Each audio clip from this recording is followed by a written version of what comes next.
കഴിഞ്ഞ കുറേ ദിവസമായിട്ട് നമ്മൾ സോഷ്യൽ മീഡിയ നോക്കിയാലും ന്യൂസ് ചാനൽ നോക്കിയാലും എവിടെ നോക്കിയാലും കാണുന്ന ഫുള്ള് ക്രൈംസാണ്. അതും 15 വയസ്സ് തൊട്ട് 24-22 വയസ്സ് വരെയുള്ള പയ്യന്മാർ കമ്മിറ്റ് ചെയ്യുന്ന ഭയങ്കര ബ്രൂട്ടലായിട്ടുള്ള ക്രൈംസാണ്. ഇപ്പോൾ ഏറ്റവും ലേറ്റസ്റ്റ് ആയിട്ട് വന്നിരിക്കുന്ന ഷഹബാസ് എന്ന് പറഞ്ഞാൽ 15-16 വയസ്സുള്ള പാവപ്പെട്ട ഒരു പയ്യനെ ഒരു 5-6 നായിൻ്റെ മക്കളെന്ന് തന്നെ പറയണം. ആ നായിൻ്റെ മക്കൾ ചേർന്ന് തല്ലിക്കൊന്നു. അതാണ് ഇപ്പോൾ ഏറ്റവും ലേറ്റസ്റ്റ് ആയിട്ട് വന്നിരിക്കുന്നത്. ഇപ്പോൾ സമയം ഞാൻ പറഞ്ഞത് കറക്റ്റ് 10 മണിയാവുന്നു, 9:59 ഇപ്പോൾ. ഞാനിപ്പോൾ പുറത്തോട്ട് വന്ന് ഞാൻ ഫോൺ എടുത്ത് വെറുതെ നോക്കുമ്പോൾ ഞാൻ ഈ ഷഹബാസിന് എന്തെങ്കിലും ഈ കേസിന് എന്തെങ്കിലും അപ്ഡേഷൻസ് ഉണ്ടോ എന്ന് അറിയാൻ വേണ്ടിയിട്ട് ഞാൻ ഓൺലൈൻ കയറി വെറുതെ നോക്കുമ്പോൾ ഞാൻ കാണുന്നത് അരമണിക്കൂർ കറക്റ്റ് 9:30 വന്നൊരു ന്യൂസാണ് ഞാൻ കാണുന്നത്. മീൻസ് ഡെയിലി രാവിലെ എണീച്ച് ഇത് തന്നെയാണ്. ഞാനിപ്പോൾ ഈ മറ്റേ കേസിനെ പറ്റി അറിയാൻ വേണ്ടിയിട്ട് നോക്കിയപ്പോൾ ഞാൻ കാണുന്നത് ഇതാണ്. കാട്ടാക്കടയിൽ BBA വിദ്യാർത്ഥി 3 സഹപാഠികൾ ചേർന്ന് മർദ്ദിച്ചതായി പരാതി. എനിക്ക് മനസ്സിലാവുന്നില്ല ഈ സ്കൂളിൽ പഠിക്കുന്ന അല്ലെങ്കിൽ കോളേജിൽ പഠിക്കുന്ന പിള്ളേർക്ക് എന്തിൻ്റെ കഴപ്പാണ്.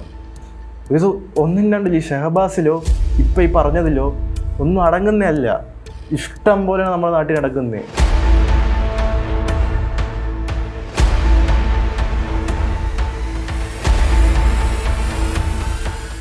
ഓക്കെ, നിങ്ങളിവിടെ കണ്ടതുപോലെ ഇഷ്ടം പോലെ കേസസാണ് നമ്മുടെ ചുറ്റിനും നടക്കുന്നത്. അതും സ്റ്റുഡൻസ് 10-15 വയസ്സുള്ള പിള്ളേരാണ് ഈ കാണിക്കുന്നത്. എനിക്ക് മനസ്സിലാവും. വെറും നരുന്ന് പയ്യന്മാരാണ് ഈ കാണിച്ചു കൂട്ടുന്നത്. എനിക്ക് മനസ്സിലാവുന്നില്ല. ഇതിലേറ്റവും ഫക്കിങ് ഐറണി അല്ലെങ്കിൽ ഫക്കിങ് ജോക്ക് എന്ത് സിസ്, ഈ പയ്യന്മാരെല്ലാം പിടിച്ചു. ഈ ഷഹബാസ് എന്ന് പറഞ്ഞ പയ്യനെ ബ്രൂട്ടലായിട്ട് തല്ലിക്കൊന്ന ആ 5-6 നായിൻ്റെ മക്കളെ പൊക്കി കഴിഞ്ഞിട്ട് ഇവിടെ എന്തോന്നാ ചെയ്യുന്നവർ? ശിക്ഷിക്കേണ്ടതിന് പകരം അവന്മാരെ പൊക്കി പിടിച്ചുകൊണ്ട് പരീക്ഷ എഴുതാൻ നടത്തിക്കുന്നു. സെൻറ്റർ മാറ്റി കളിക്കുന്നു. വേറെ സെൻറ്ററിൽ കൊണ്ട് പരീക്ഷ എഴുതിപ്പിക്കാൻ നടത്തുന്നു. We are living in a democracy. അവിടെ പ്രൊട്ടസ്റ്റ് ചെയ്യാനുള്ള അധികാരം ഉണ്ടെന്നാണ് എൻ്റെ ഒരു നിഗമനം. അപ്പോൾ ഇതിനെതിരെ പ്രൊട്ടസ്റ്റ് ചെയ്യാൻ വന്ന KSUകാരിൽ 8 പ്രവർത്തകരെയാണ് പോലീസ് അറസ്റ്റ് ചെയ്തുകൊണ്ട് പോയത്. അതെന്തിനാണെന്ന് എനിക്ക് മനസ്സിലാവുന്നില്ല. ഓക്കെ ഫൈൻ, പോലീസുകാരുടെ കാര്യം അതിലും കോമഡിയാണ്. കഴിഞ്ഞ ദിവസം ഞാനിപ്പോൾ കാണിച്ച ക്ലിപ്പിങ്സിലുണ്ടാവും, I will put it again here. കഴിഞ്ഞ ദിവസം പത്തനംതിട്ടയിൽ +2 പഠിക്കുന്നൊരു മൈര്, അവൻ ബസ് സ്റ്റാൻഡിൻ്റെ അവിടെ നിന്നൊരു പബ്ലിക്കായിട്ട് മുള്ളിക്കൊണ്ട് വന്നപ്പോൾ അത് ചോദിക്കാൻ ചെന്ന പത്തനംതിട്ട അവിടുത്തെ SIനെ കോറി പിടിച്ചെടുത്ത് നിലത്തടിച്ചേക്കുന്നു. അങ്ങയുടെ കയ്യിലും തലയിലൊക്കെ പൊട്ടൽ വന്നു. അങ്ങേര് ഹോസ്പിറ്റലാണ്. എനിക്ക് മനസ്സിലാവുന്നില്ല. ഇവിടെ ഇപ്പോൾ പിള്ളേർക്ക് ആരും പേടിയില്ല. പാരൻസിനെ പേടിയില്ല, ടീച്ചേഴ്സിനെ പേടിയില്ല, പോലീസിനെ പേടിയില്ല, ആരും പേടിയില്ല. ഇതിൻ്റെ കാരണം എന്താണ്? ഇതിൻ്റെ കാരണം എന്താണ് നിങ്ങൾ പറഞ്ഞു? സിനിമയാണോ? എല്ലാവരും കൂടെ ഇപ്പോൾ സിനിമയുടെ മണ്ടയ്ക്ക് കയറാൻ നടക്കുകയാണല്ലോ. സിനിമയാണ് ഇൻഫ്ലുവൻസ് ചെയ്യുന്നത്. സിനിമ എന്തോ ഇൻഫ്ലുവൻസ് ചെയ്യുന്നത് എനിക്ക് മനസ്സിലാവുന്നില്ല. ഇപ്പോൾ ഈ പറയുന്ന സിനിമേനെ കംപ്ലീറ്റ് ആയിട്ട് ഇവിടെ ബാൻ ചെയ്ത് കഴിഞ്ഞാൽ ക്രൈംസ് ഒന്നും ഉണ്ടാവില്ല എന്നാണ് പറയുന്നത്. ഞാനൊരു കാര്യം പറയട്ടെ, ഇപ്പം നമുക്കൊരു ക്യാരക്ടറിസ്റ്റിക് ഉണ്ട്. നമ്മൾ ഇപ്പോൾ അത് റിയൽ ലൈഫിലാണെങ്കിൽ നമ്മുടെ ക്യാരക്ടറിസ്റ്റിക്കായിട്ട് ഒത്തു നിൽക്കുന്ന ഒരാളെ കാണുമ്പോൾ നമ്മൾ ആ ആളെ ഐഡലൈസ് ചെയ്യും. ഇപ്പോൾ ക്രിമിനൽ മെൻറ്റാലിറ്റി ഉള്ള ഒരുത്തന് ക്രിമിനലായിട്ട് നിൽക്കുന്ന ഒരാളെ കാണുമ്പോൾ അല്ലെങ്കിൽ ക്രിമിനൽ വാസനയുള്ള ഒരാളെ കാണുമ്പോൾ അയാളെ ഐഡലൈസ് ചെയ്യും. അതിപ്പോൾ സിനിമയിലാണെങ്കിലും റിയൽ ലൈഫിലാണെങ്കിലും ചെയ്യും. അല്ലാണ്ട് സിനിമ ഇൻഫ്ലുവൻസ് ചെയ്യുന്നുണ്ടല്ലോ ഇവിടെ ക്രൈം റേറ്റ് കൂടുന്നത്. അതിവിടെ കൂടുന്നതിൻ്റെ ഏറ്റവും പ്രധാനപ്പെട്ട കാരണം എന്ന് വെച്ചാൽ ഇപ്പോഴത്തെ പിള്ളേർക്ക് ബോധമില്ല. സത്യം പറഞ്ഞാൽ ബോധമില്ല. ആ ബോധം കൊടുക്കേണ്ടവരാണ് ടീച്ചേഴ്സിനും ഇല്ല, വീട്ടുകാർക്കും ഇല്ല. ഇപ്പം എല്ലാവരും വീട്ടുകാരെന്ന് പറഞ്ഞു കഴിഞ്ഞാൽ പിള്ളേരെ കയറഴിച്ച് വിട്ടിരിക്കുവാണ്. ഇപ്പം ഞാനും അത്ര വലിയ നല്ല ആളൊന്നും അല്ലായിരുന്നു. ഞാൻ സ്കൂളിൽ പഠിച്ചിരുന്നപ്പോൾ ഞാൻ നല്ല രീതിയിൽ കന്നദ്രീവ് കാണിച്ചിട്ടുണ്ട്. ഞാൻ സത്യം പറയാമല്ലോ, ഞാൻ ചെയ്തിട്ടുള്ള അല്ലെങ്കിൽ ഞാൻ ഇൻവോൾവ് ആയിട്ടുള്ള കാര്യങ്ങളെന്നൊക്കെ പറഞ്ഞു കഴിഞ്ഞാൽ ഇപ്പോൾ ഉള്ളവർ പേടിക്കും. അങ്ങനെയുള്ള കാര്യങ്ങൾ ഞാൻ ഇൻവോൾവ് ആയിട്ടുണ്ട്. പക്ഷേ ഞാൻ ഒന്നിലും പോയി ചാടിയിട്ടില്ല. അതിനുള്ള കാരണം എന്ന് വെച്ചാൽ ഞാൻ തല്ലും വഴക്കും ഒക്കെ ഉണ്ടായിട്ടുണ്ട്. പക്ഷേ ഞാനത് എസ്കലേറ്റ് ആവുന്ന രീതിയിലോ അല്ലെങ്കിൽ അങ്ങനത്തെ ഒരു കൂട്ടുകെട്ടിലോ ഞാൻ പോയി ചാടിയിട്ടുണ്ടെങ്കിൽ പോലും ഞാൻ അവിടെ നിന്ന് സ്കൂട്ടായിട്ടുണ്ട്. കാരണം എനിക്ക് കുറച്ചെങ്കിലും ബോധം ഉണ്ടായിരുന്നു. ഫോർ ദ സേക്ക് ബോധത്തിനപ്പുറം എനിക്ക് എൻ്റെ പാരൻസിന് റെസ്പെക്റ്റ് ഉണ്ടായിരുന്നു. എനിക്കവരെ പേടിയുണ്ടായിരുന്നു, റെസ്പെക്റ്റും ഉണ്ടായിരുന്നു. എനിക്ക് എൻ്റെ ടീച്ചേഴ്സിനെ പേടിയുണ്ടായിരുന്നു, അവരെ റെസ്പെക്റ്റ് ഉണ്ടായിരുന്നു. ഞങ്ങളുടെയൊക്കെ കാലത്ത് ഞങ്ങളുടെ ടീച്ചർ എന്ന് പറഞ്ഞിട്ടുണ്ടല്ലോ, ഞങ്ങളുടെ അമ്മയുടെ സ്ഥാനത്താണ് കണ്ടുകൊണ്ടിരുന്നത്.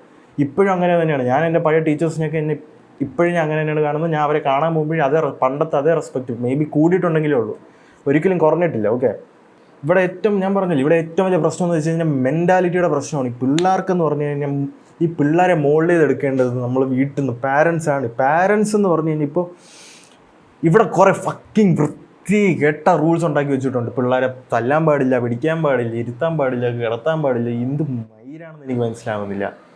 തല്ല് കിട്ടേണ്ട പ്രായത്തിൽ തല്ല് കൊടുത്ത് തന്നെ വളർത്തണം. ഇല്ലെങ്കിലാണ് ഇമ്മാരി കന്നന്തിരിവ് കാണിക്കുന്നത്. എനിക്ക് മനസ്സിലാവുന്നില്ല. കഴിഞ്ഞ ദിവസം ഏതൊരുത്തം വന്നിരുന്നുകൊണ്ട് പറയുന്നുണ്ടായിരുന്നു, എന്തോ നല്ല അടി കിട്ടുന്ന പിള്ളേർ നല്ല അടിക്കാരന്മാരായിട്ട് മാറുമെന്ന്. എങ്ങനെയാണ്? എനിക്ക് അതിൻ്റെ ലോജിക്ക് മനസ്സിലാവുന്നില്ല. അടി കിട്ടുന്ന പിള്ളേർ എങ്ങനെ അടിക്കാരനായിട്ട് മാറുന്നത്? എനിക്ക് നല്ല പോലെ അടി കിട്ടിയിട്ടുണ്ട്. വീട്ടിൽ നിന്നാണെങ്കിലും സ്കൂളിൽ നിന്നാണെങ്കിലും ട്യൂഷൻ ക്ലാസ്സിൽ നിന്നാണെങ്കിലും എനിക്ക് നല്ല പോലെ അടി കിട്ടിയിട്ടുണ്ട്. ഞാൻ അടിക്കാരനെ മാറിയില്ലല്ലോ. അതെന്തുകൊണ്ട് ഞാൻ മാറിയില്ല? അതിനുള്ളൊരു ബോധവൽക്കരണം നമുക്ക് കിട്ടണം. ഇപ്പോൾ ഞാൻ ഇതിനെപ്പറ്റി കൂടുതൽ പറയുന്നില്ല, കാരണം അസീൽ എന്ന് പറഞ്ഞൊരു പയ്യനുണ്ട്. അവൻ കഴിഞ്ഞ ദിവസം ന്യൂസ് ചാനലിൽ വന്നിരുന്ന ഈ എന്തോ ചർച്ചയ്ക്ക് അവനെ വിളിച്ചിട്ടുണ്ടായിരുന്നു. അപ്പോൾ അവൻ ഇതിനെപ്പറ്റി നല്ല വ്യക്തമായി പറയുന്നുണ്ട്. നമ്മളിപ്പോഴും ഫോളോ ചെയ്യുന്നത് 10-50 വർഷം മുമ്പുള്ള സിലബസാണ്, 10-20 വർഷം മുമ്പുള്ള സിലബസാണ് നമ്മൾ ഇപ്പോഴത്തെ പിള്ളേരെ പഠിപ്പിച്ചുകൊണ്ടിരിക്കുന്നത്. 10-20 വർഷം ഉള്ള പോലെ അല്ല നമ്മുടെ രാജ്യമോ നമ്മുടെ സ്റ്റേറ്റോ നമ്മുടെ വേൾഡോ. അങ്ങനെ അല്ല. നമ്മൾ ഭയങ്കരമായിട്ട് ഇവോൾവ് ആയിട്ടുണ്ട്. ആ ഇവോൾവ് ആയതിനനുസരിച്ച് നമ്മുടെ സിലബസും നമ്മുടെ ടീച്ചിങ് മെത്തേഡ്സും നമ്മുടെ ഒന്നും മാറിയിട്ടില്ല. എഡ്യൂക്കേഷണൽ സിസ്റ്റം അത് മാറിയിട്ടില്ല. പണ്ട് പഠിപ്പിച്ചുകൊണ്ടിരുന്ന അതേ വള്ളത്തോളിൻ്റെ കവിതകൾ തന്നെയാണ് ഇപ്പോഴും പഠിപ്പിച്ചുകൊണ്ടിരിക്കുന്നത്. അത് പഠിച്ചിട്ട് എന്തോ കിട്ടാനാണ് പിള്ളേർക്ക്? ഒരു തേങ്ങാക്കൊലയും കിട്ടത്തില്ല. എനിക്കൊരു മൈര് ഇതുവരെ കിട്ടിയിട്ടില്ല. ആർക്കും ഒന്നും കിട്ടാനും പോകുന്നില്ല അത് പഠിച്ചതിനെ കൊണ്ട്.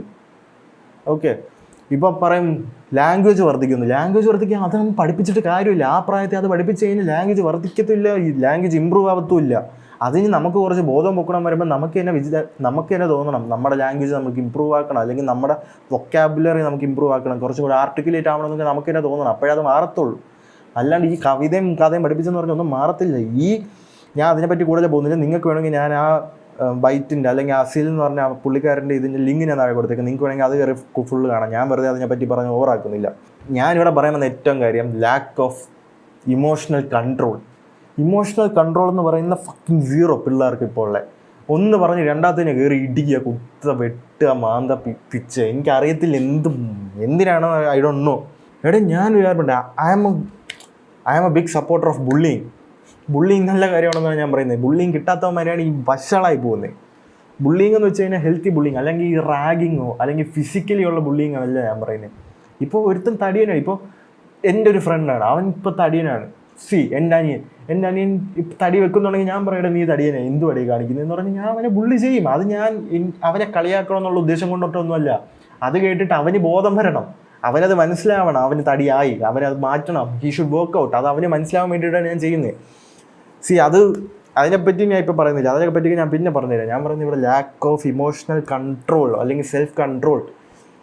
എടാ ഞാനൊക്കെ സ്കൂളിൽ പഠിച്ചുകൊണ്ടിരുന്നപ്പോൾ നമ്മളൊക്കെ എന്തൊക്കെ പറഞ്ഞ് അങ്ങോട്ടും ഇങ്ങോട്ടും ഊക്കുമായിരുന്നു. ഇപ്പോഴും ഊക്കും, അതിനൊന്നും ഒരു കുറവില്ല. ഇപ്പോഴും പയ്യന്മാരെ കൂടെ ഇരിക്കുമ്പോൾ നമ്മൾ അങ്ങോട്ടും ഇങ്ങോട്ടും ഊക്കും. അതിൻ്റെ പേരിൽ നമ്മൾ ആരെയും അടിക്കാനോ പിടിക്കാനോ പോകുന്നില്ല. എടാ അതൊക്കെ ഒരു മെച്യൂരിറ്റിയാണ്, നമുക്കൊരു പ്രായത്തിൽ വരേണ്ട മെച്യൂരിറ്റിയാണ്. പിന്നെ ഏറ്റവും വലിയ പ്രശ്നം ഫ്രണ്ട്സ്. നമുക്ക് നല്ല ഫ്രണ്ട്സിനെ നമ്മൾ ചൂസ് ചെയ്യാൻ പഠിക്കണം. ഒരിക്കലും നമ്മൾ ആരെയും ഒരു തരത്തിലും വിലയിരുത്താണ്ട് നമ്മുടെ ഫ്രണ്ട് ആക്കരുത്. ആക്കിക്കഴിഞ്ഞാൽ നമ്മൾ മൂഞ്ചത്തേ ഉള്ളൂ, അത് ഉറപ്പാണ്. അതൊക്കെ നിങ്ങൾക്ക് പിന്നെ മനസ്സിലാവത്തുള്ളൂ. അപ്പോഴേക്കും നമ്മുടെ സമയമൊക്കെ പോകും, പിന്നെ അതൊന്നും തിരിച്ചു കിട്ടത്തില്ല. പിന്നെ ഞാൻ പറഞ്ഞ പോലെ പാരൻസ് എന്ന് പറഞ്ഞു കഴിഞ്ഞാൽ പിള്ളേർക്കും ഫോൺ കൊടുത്തേക്കുക. നമ്മുടെ കോവിഡ് വന്ന സമയം തൊട്ട് ഫോൺ അങ്ങ് കയ്യിൽ കൊടുത്തേക്കും. ഒരു റെസ്ട്രിക്ഷനും ഇല്ല. എന്ത് മൈരോ കാണാം, എന്ത് തേങ്ങയോ ചെയ്യാം. ഫോൺ അങ്ങ് കൊടുത്തിട്ടേക്കും അങ്ങ്. പാരൻസിന് അത് മോണിറ്റർ ചെയ്യാൻ സമയമില്ല. പാരൻസിന് അവരെന്ത് ചെയ്യുന്നു എന്ന് നോക്കാൻ സമയമില്ല. പാരൻസിന് അവരുടെ റൂമിൽ എന്താണ് കാണിക്കുന്നത്, അവരുടെ ഫ്രണ്ട്സ് ആരാണ്, അവരെവിടെയൊക്കെയാണ് പോകുന്നത് കറക്റ്റ് കാര്യങ്ങളാണോ വീട്ടിൽ പറഞ്ഞിട്ട് പോകുന്നത്, അല്ല കള്ളം പറഞ്ഞിട്ടാണോ പോകുന്നത്, ഇതൊക്കെ അറിഞ്ഞിരിക്കണം. ഞാൻ ഒരിക്കലും പറയുന്നത് അവരെ റെസ്ട്രിക്റ്റ് ചെയ്ത് വീട്ടിൽ പിടിച്ച് ഇരുത്തണം എന്നല്ല ഞാൻ പറയുന്നത്. അങ്ങനെ ഇരുത്താൻ പാടില്ല. കാരണം അങ്ങനെ ഇരുത്തി കഴിഞ്ഞ് കഴിഞ്ഞാൽ അവർക്ക് ഫ്രീഡം ഇല്ലാണ്ടായിരിക്കും അവർ വളരുന്നത്. പിന്നെ എപ്പോഴെങ്കിലും ഒരു പ്രായത്തിൽ അവർക്ക് ഫ്രീഡം കിട്ടുമ്പോൾ അവർ ആ ഫ്രീഡം മിസ്യൂസ് ചെയ്യും. സോ ഫ്രീഡം കൊടുക്കരുതെന്നല്ല പറയുന്നത്. അവർക്ക് ഫ്രീഡം വേണം, അവർക്ക് പോവാം ഫ്രണ്ട്സിനോടൊപ്പം. പക്ഷേ ആസ് എ പാരൻറ്റ് അല്ലെങ്കിൽ as parents you should have A watch over dum. You should have A minimum control of what they are doing with their life. Especially teenage എന്ന് പറഞ്ഞു കഴിഞ്ഞാൽ ഹോർമോൺസ് റേജ് ചെയ്ത് നിൽക്കുന്ന സമയത്താണ്. ആ സമയത്ത് എന്ത് മണ്ടത്തരവും കാണിച്ചു പോകും. ആ സമയത്തൊക്കെ നമ്മൾ കാണിക്കുന്നതിനെ പറ്റിയിട്ടോ അല്ലെങ്കിൽ അതിൻ്റെ കോൺസിക്വൻസസിനെ പറ്റിയിട്ടോ നമ്മൾ ലീസ്റ്റ് ബോധേഡായിരിക്കും. So I can take this man. ഈ ഷഹബാസ് എന്ന് പറയുന്ന പയ്യൻ്റെ കേസ് ഫക്കോൾ. അതിനെക്കാട്ടിയും ഫക്കോൾ ഇവിടുത്തെ നിയമവ്യവസ്ഥ, ഇവിടുത്തെ നിയമപാലകർ കാണിച്ചു കൂട്ടുന്ന മണ്ടത്തരങ്ങൾ. ഇവിടെ എന്തോ ടീച്ചേഴ്സിനെ പേടിയില്ല. പറഞ്ഞു കൊടുക്കേണ്ട ടീച്ചേഴ്സും വലിയ ഇതൊന്നുമല്ല. കഴിഞ്ഞ ദിവസം ഒരു കേസ്, അത് മീഡിയയ്ക്ക് മറ്റേ പൊക്കി പിടിച്ചുകൊണ്ട് വരാൻ അവനേതോ കോൺഗ്രസ് നേതാവാണെന്ന് പറഞ്ഞിട്ടാണ്. എവിടെയായിരുന്നു? ആലപ്പുഴയിൽ ഒരുത്തെ ഷിബു ഖാൻ, കോൺഗ്രസിനെ പലമേൽ ഈസ്റ്റ് മണ്ഡലത്തിലെ ജനറൽ സെക്രട്ടറിയാണ്. ആ മൈരൻ സ്കൂളിൽ എന്തോ ഫെയർവെല്ലോ എന്തോ പരിപാടി കഴിഞ്ഞിട്ട് പൊക്കൊണ്ടിരുന്നപ്പോൾ ഏതോ പെങ്കൊച്ചിൻ്റെ അടുത്ത് അപമര്യാദയായിട്ട് പെരുമാറി അവനെ പിടിച്ച് തൂക്കി ഉള്ളിലിട്ട്. പക്ഷേ പിള്ളേർക്ക് നല്ല ബുദ്ധി പറഞ്ഞു കൊടുക്കേണ്ട, നേർവഴിക്ക് കാണിക്കേണ്ട മൈരനാണ്. ക്ലാസ്മേറ്റ്സ് റാഗ് ചെയ്യുന്നു, റാഗിങ് അല്ല പോട്ടെ, റേപ്പ് ചെയ്യുന്നു, മൊളസ്റ്റ് ചെയ്യാൻ ശ്രമിക്കുന്നു. ഇത് ഒന്നും രണ്ടൊന്നുമല്ല. ഞാനൊരു കാര്യം പറ്റും, ഇത് സിനിമേൻ്റെ മണ്ടയിലൊന്നും ബ്ലെയിം ഇടാൻ പറ്റത്തില്ല ബ്രദർ. കാരണം നമ്മൾ ഈ ക്രൈം കാണാൻ നമ്മൾ ദൂരോട്ടൊന്നും പോകണ്ട. ഒന്ന് ജസ്റ്റ് രാവിലെ ന്യൂസ് പേപ്പർ എടുത്ത് നോക്കിയാൽ മതി. ഇവിടെ എന്തോ SFIക്കാർ കാണിച്ചുകൊണ്ടിരിക്കുന്നത്, ഇവിടെ എന്തോ ഈ പാർട്ടിക്കാർ കാണിച്ചുകൊണ്ടിരിക്കുന്നത്. SFI മാത്രമല്ല, എല്ലാ പാർട്ടിക്കാരും എന്തോ ഈ കാണിച്ചുകൊണ്ടിരിക്കുന്നത്. സിദ്ധാർത്ഥൻ്റെ കൊലപാതകം എന്തു ബ്രൂട്ടൽ. അവൻ്റെ അച്ഛനും അമ്മയ്ക്കൊന്നും ഇതുവരെ നീതി പോലും കിട്ടിയിട്ടില്ല. എന്ത് തേങ്ങയാണ് ഇവിടെ കാണിക്കുന്നത്, ഇവിടുത്തെ നിയമം എന്തോ കാണിക്കുന്നതെന്ന് എനിക്കറിയത്തില്ല. അതേപോലെ തന്നെയാണ് ഒരു മാസം മുമ്പ് കണ്ടത് കോട്ടയത്ത് നഴ്സിംഗ് കോളേജിൽ മറ്റേ പിള്ളേരെ നാല് പയ്യന്മാർ ജൂനിയേഴ്സിനെ റാഗ് ചെയ്ത് മറ്റേ ഡമ്പലൊക്കെ കെട്ടിയിട്ട് മറ്റേ ഓയിൻമെൻ്റൊക്കെ തേച്ച് കോമ്പസ് വെച്ച് കുത്തിയുള്ള കേസ്. മൈരനൊക്കെ എന്തിൻ്റെ കുഴപ്പം. ഞാനൊരു കാര്യം പറയട്ടെ, ഈ റാഗ് ചെയ്യുന്നത് is A form of fucking weakness, അല്ലെങ്കിൽ കവേർഡ്സ്. വെറും ഭീരുക്കളായിട്ടുള്ളവന്മാരാണ് ഇതൊക്കെ കാണിക്കുന്നത്. അത് മനസ്സിലാക്കണേ.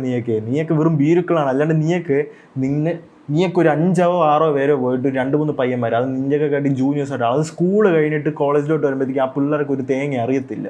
ആ പാവപ്പെട്ട പിള്ളേരായിരിക്കും. അവന്മാരെ പിടിച്ചുകൊണ്ടൊന്ന് റാഗ് ചെയ്ത് കഴിഞ്ഞാൽ നീയൊക്കെ മറ്റു വലിയ സംഭവമാവുമോ അല്ലെങ്കിൽ വലിയ അണ്ണന്മാരോ ആവത്തില്ല. നീയൊക്കെ വെറും മണ്ടന്മാരാണാവുന്നത്. നീയൊക്കെ അവിടെ വെറും ഭീരുക്കളായിക്കൊണ്ടിരിക്കുകയാണ്. നീയൊക്കെ നിൻ്റെ വിലയാണ് കളഞ്ഞുകൊണ്ടിരിക്കുന്നത്. മണ്ടന്മാർ.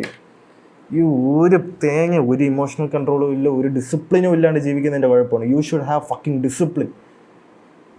കുറച്ചൊക്കെ ഇമോഷണൽ കൺട്രോൾ വരാൻ വേണ്ടി ആദ്യം കുറച്ച് ഡിസിപ്ലിൻ പഠിക്കും പിള്ളേരെ. അതിന് പിള്ളേരെ കുറ്റം പറയാൻ പറ്റില്ല. പറഞ്ഞു കൊടുക്കേണ്ട തന്തയും തള്ള എന്തോ കാണിക്കുന്നത് ഇവിടെ. അവർക്ക് സമയമില്ല ഇതിനൊന്നും.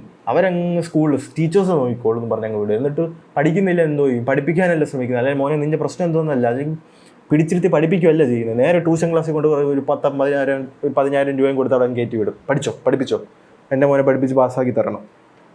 എന്ത് കാര്യം? ഒരു കാര്യമില്ല. വളർന്ന് ഈ ക്രിമിനൽസ് ആവാനല്ലേ. എനിക്കിപ്പം ഈ ഷഹബാസ്, ഞാൻ പല കേസുകളും വന്നപ്പോൾ ഞാൻ കുറേ ദിവസമായിട്ട് വീഡിയോ ഒന്നും ചെയ്യുന്നില്ല. കാരണം ഞാൻ വേറെ പല കാര്യങ്ങളും ഞാൻ ചെയ്തുകൊണ്ടിരിക്കുകയാണ്. അതിൻ്റെ കൂട്ടത്തിൽ എനിക്ക് വീഡിയോ ചെയ്യണമെന്ന് തോന്നിയിട്ടില്ല. അതിന് പറ്റിയ സാഹചര്യമോ അല്ലെങ്കിൽ ടോപ്പിക്കോ ഒന്നും എൻ്റെ മുമ്പിൽ വന്നിട്ടില്ല. പക്ഷേ ഈ ഷഹബാസിൻ്റെ കേസ് ഞാൻ വന്നപ്പോൾ തൊട്ട് ഫോളോ ചെയ്യുന്നൊരു വ്യക്തിയാണ്. അതിൻ്റെ ഓരോ ഡീറ്റെയിൽസും വരും തോറും എനിക്കത് ഉണ്ടാക്കുന്ന പ്രഷർ എന്ന് പറഞ്ഞുകൊണ്ടല്ലോ ഇമ്മൻസാണ്. എനിക്ക് ദേഷ്യം. ഇങ്ങനെ ആ CCTV ഫുട്ടേജ്, അവന്മാരുടെ വോയിസ് നോട്ട്, ആ മൈരൻ എന്തോ അതിൽ പറയുന്നത്, എന്തോ ഞാൻ അവനെ കൊല്ലുമെന്ന് പറഞ്ഞാൽ ഞാൻ കൊന്നു, നീ പോയി അവൻ്റെ കണ്ണ് നോക്കും, അവന് കണ്ണൊന്നും ഇല്ല എന്നാണ് പറയുന്നത്. ഏതടാ ഇവന് തന്ത എന്നുള്ളതൊന്നും ഇല്ലേ വീട്ടിൽ? ഇവൻ മനുഷ്യക്കുഞ്ഞ് തന്നെയാണോ മൈരൻ? എനിക്ക് മനസ്സിലാവുന്നില്ല. അവന്മാർ പിടിച്ചിട്ട് ശിക്ഷിക്കേണ്ടവരെ പരീക്ഷ എഴുതാൻ കൊണ്ട് കിടക്കുന്നത് എന്ത് മൂഞ്ചാനാണെന്ന് എനിക്ക് മനസ്സിലാവുന്നില്ല.